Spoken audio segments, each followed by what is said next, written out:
Funding for this program was provided by the Annenberg CPB project.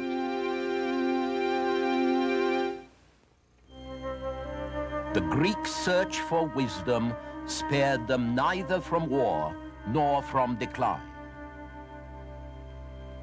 But the philosophies they left us, their questioning of everything, even the gods themselves, made certain they would never be forgotten. Greek thought, this time on the Western tradition.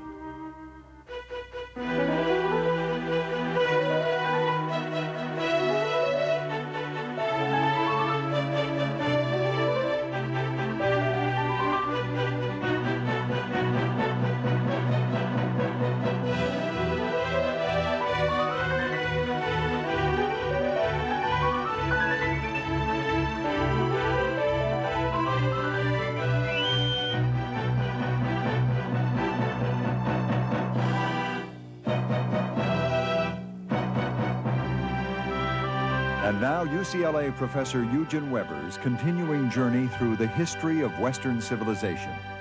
Now, last time, if you recall, we ended with the concept of Sophia, or wisdom, which was so important to the ancient Greeks. They had come to believe that the wisest man was the best man, and that his wisdom could be taught even to the poorest, even to the humblest among them.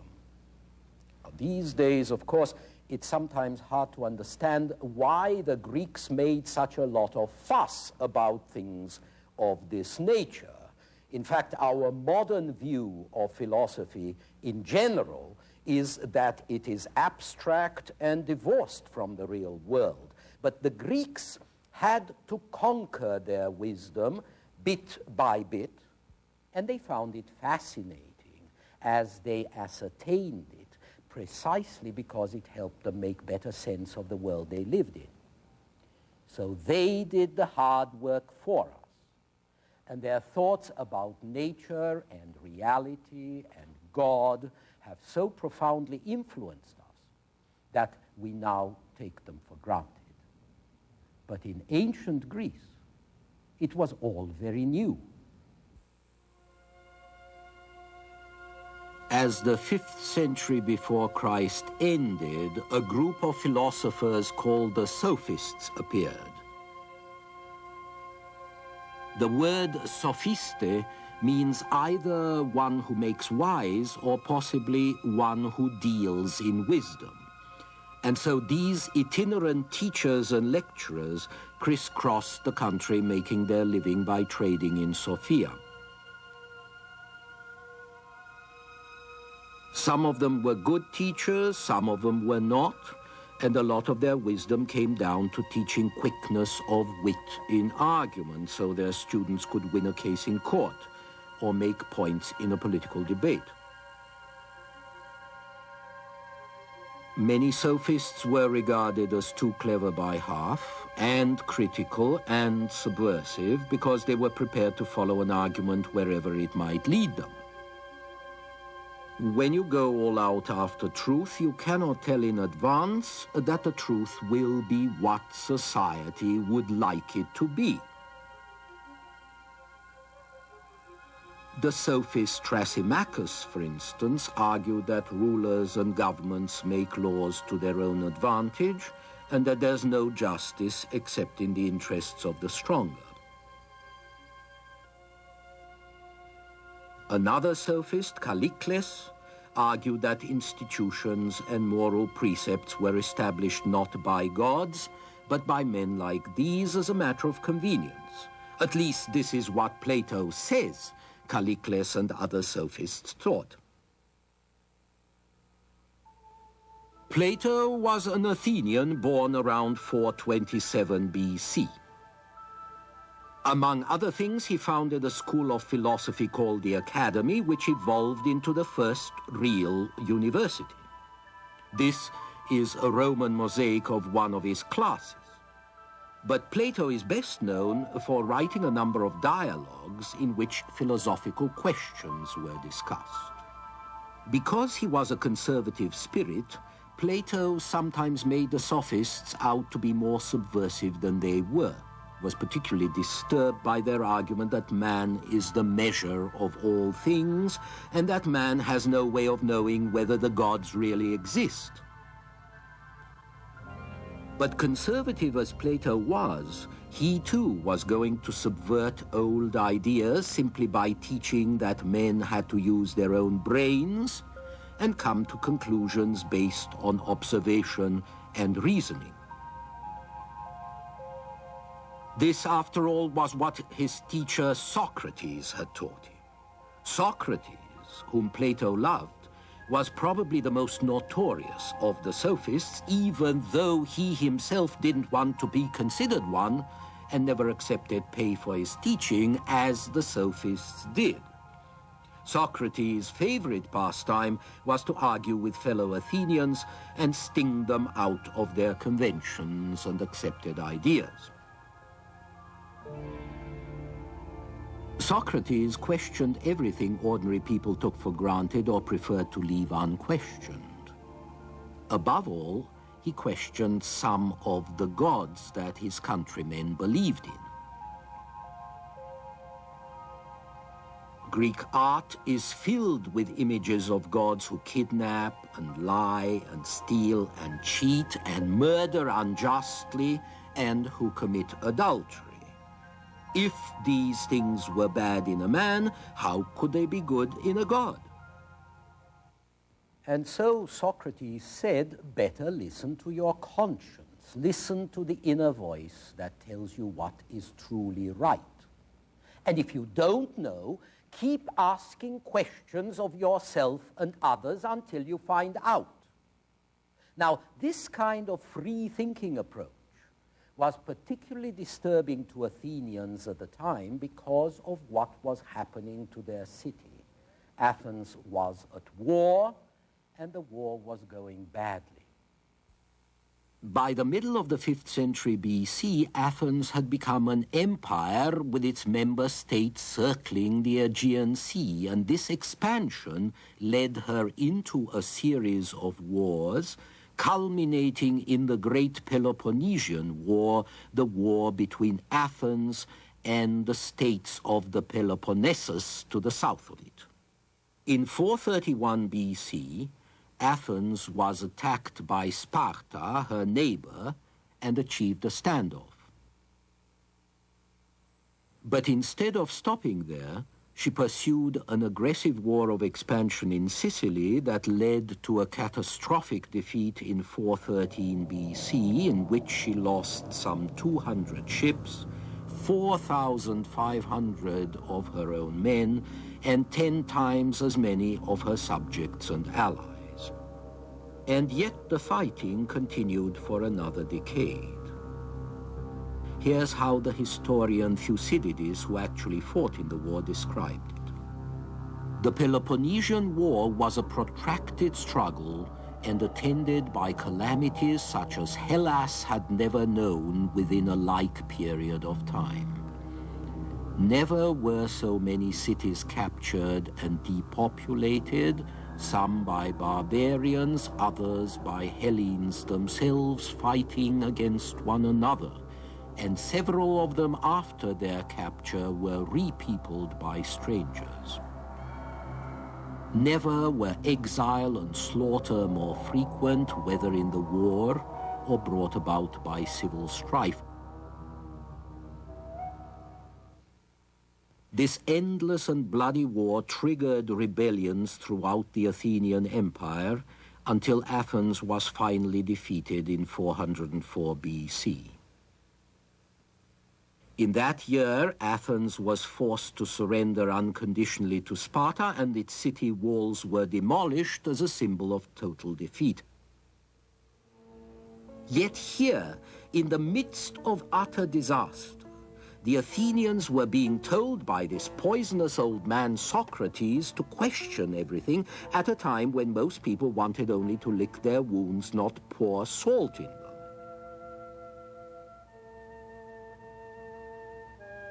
And so after being barely tolerated for decades as an eccentric nuisance, Socrates was put on trial in 399 BC on specific charges of impiety and for corrupting the young, but actually for asking too many unpleasant questions in a time of crisis.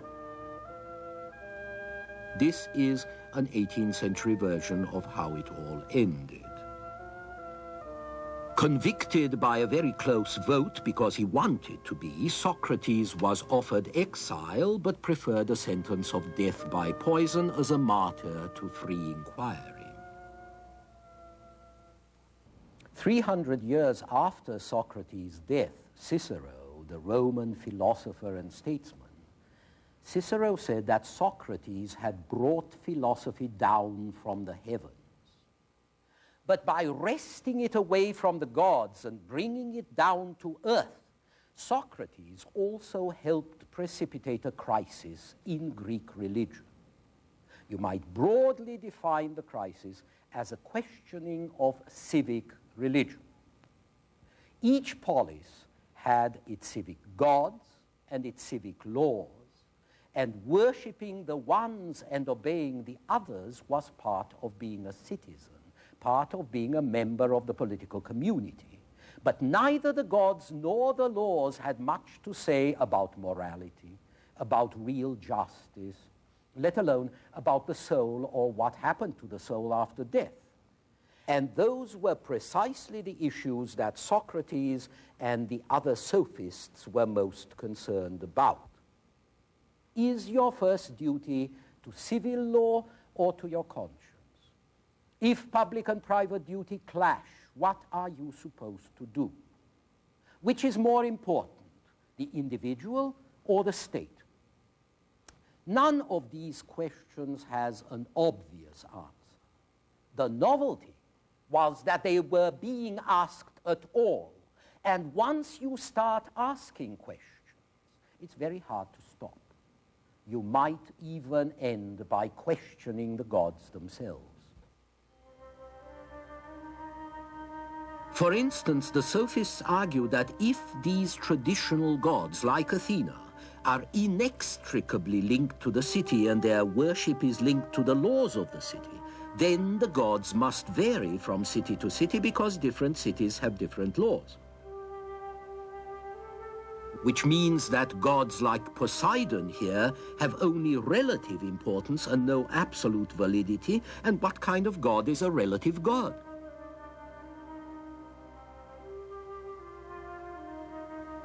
As the philosopher Xenophanes said, mortals suppose that the gods are born and that they have voices and bodies and clothes like humans. But if oxen or horses or lions had hands and could draw with their hands and paint pictures as men do, they would portray their gods as having bodies like their own.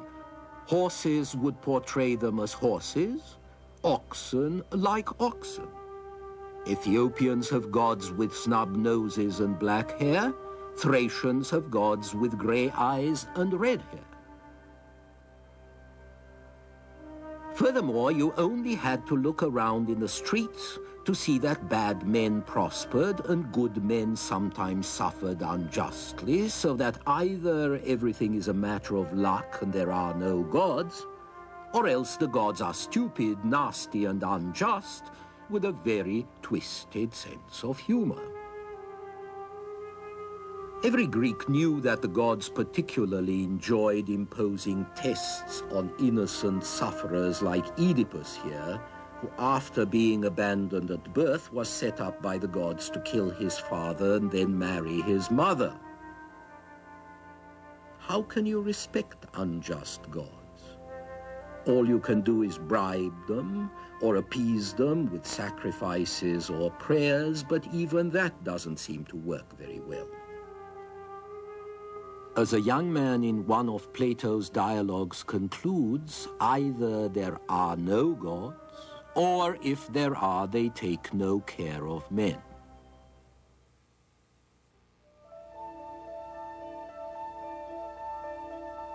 Another set of difficult questions had to do with the order of the world. Greek philosophers of nature, called physicists, had been trying to answer the riddle of creation since the 6th century BC.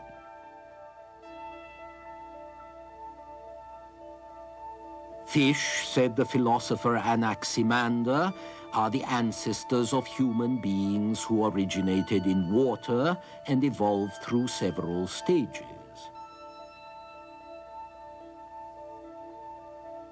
Xenophanes, who died in 475 BC, noticed fossils and pretty much understood what they were. And there were other attempts to develop a scientific approach to knowledge. Hippocrates, who founded a medical school, applied the new approach to what was called then the sacred disease, the common term for epilepsy. I do not believe that the sacred disease is any more divine or sacred than any other disease, but on the contrary, has specific characteristics and a definite cause. It's my opinion that those who first called this disease sacred were the sort of people we call witch doctors, faith healers, quacks, or charlatans. If the patient be cured, their reputation for cleverness is enhanced. If he dies, they can excuse themselves by explaining that the gods are to blame. At the same time, mathematicians like Thales borrowed geometry, arithmetic, and astronomy from the Babylonians and Egyptians and improved on them.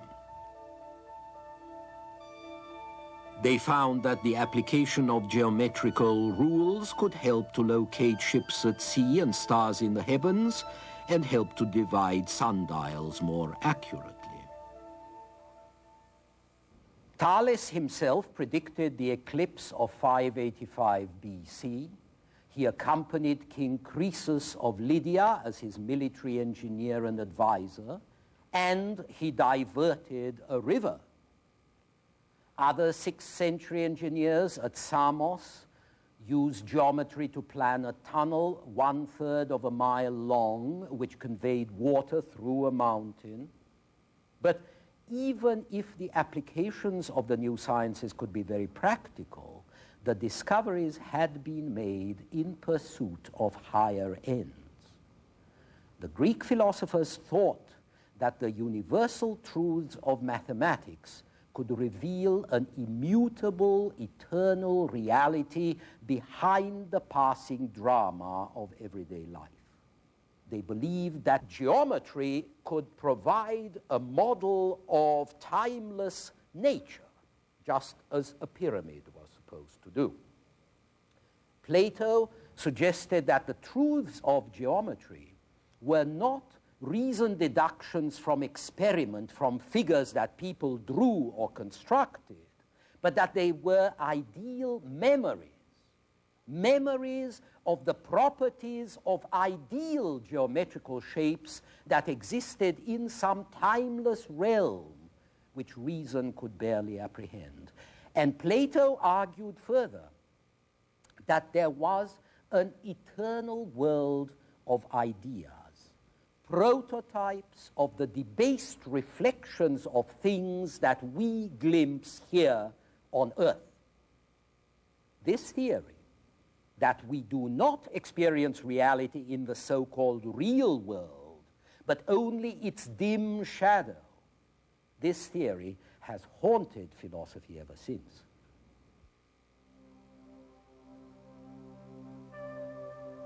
At the same time, the physicists were also asking what was behind life. Did everything start with fire, or with water, or with some other material element? Thales thought it started with water, which by successive evolutions became the other elements.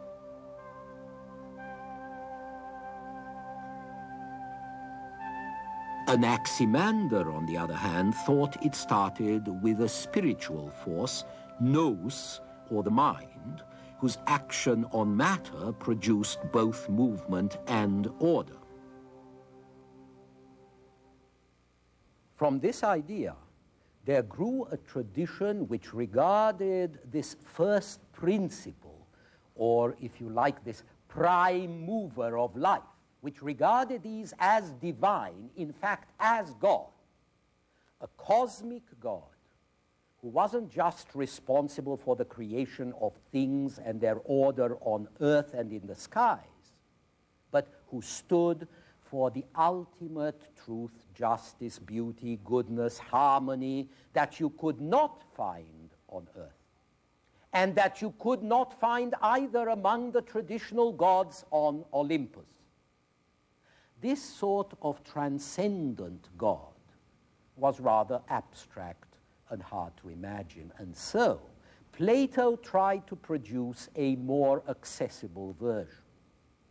He began with the view that ideal reality is perfect because it is immutable and changing. The objects that we see all around us, on the other hand, are inferior because they change all the time. A perfect object would not need to change precisely because it was perfect. There was one kind of visible object, however, that was not inferior, and that was the heavenly bodies. They change, but they always change in the same way. Their movement is always constant. To Plato, such regularity, such constancy were very special, and they couldn't have happened simply by accident. They presupposed a moving soul endowed with mind. Therefore, Plato reasoned, there must be a divine mind that moves the heavens, and this mind is God.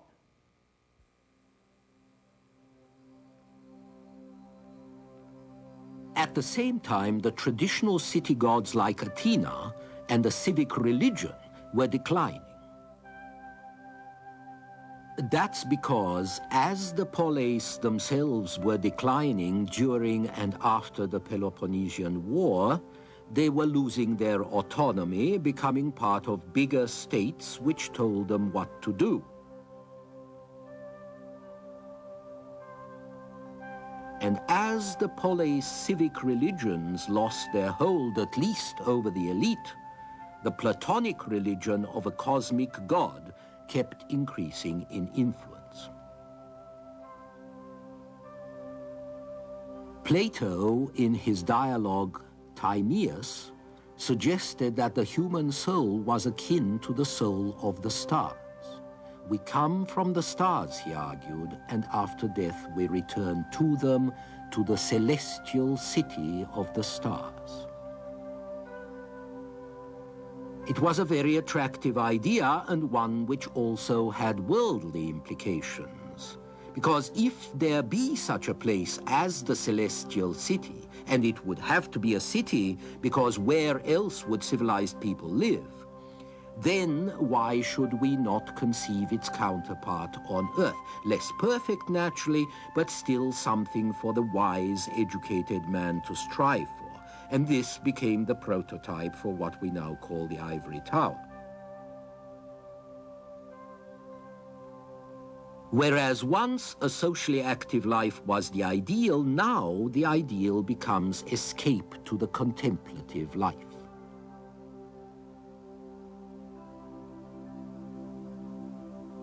As the 4th century BC ends, Aristotle, as depicted in this Roman fresco, follows Plato in pointing to the value of the theoretical and celebrating the life of study that the philosopher and the scholar enjoy, the meditation on eternal things.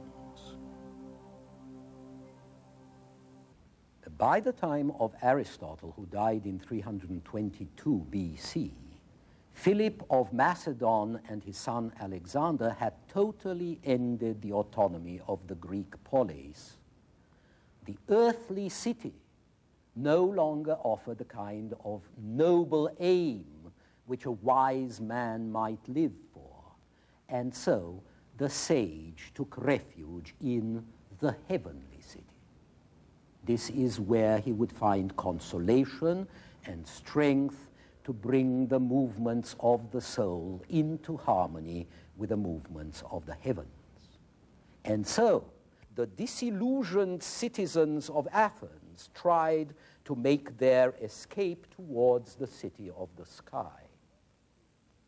This religion of cosmic forces and the cosmic God was going to become part of the Greek paideia, the intellectual equipment that everyone who aspired to be educated had to have in the Hellenistic world of the 3rd century BC and after. So long after the 3rd century BC, in effect, that it is still with us today. In our next program, we shall take a closer look at what happened when Greece was conquered by Alexander the Great, one of the most brilliant generals of all time and a megalomaniac of genius. Until then.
Funding for this program was provided by the Annenberg CPB project.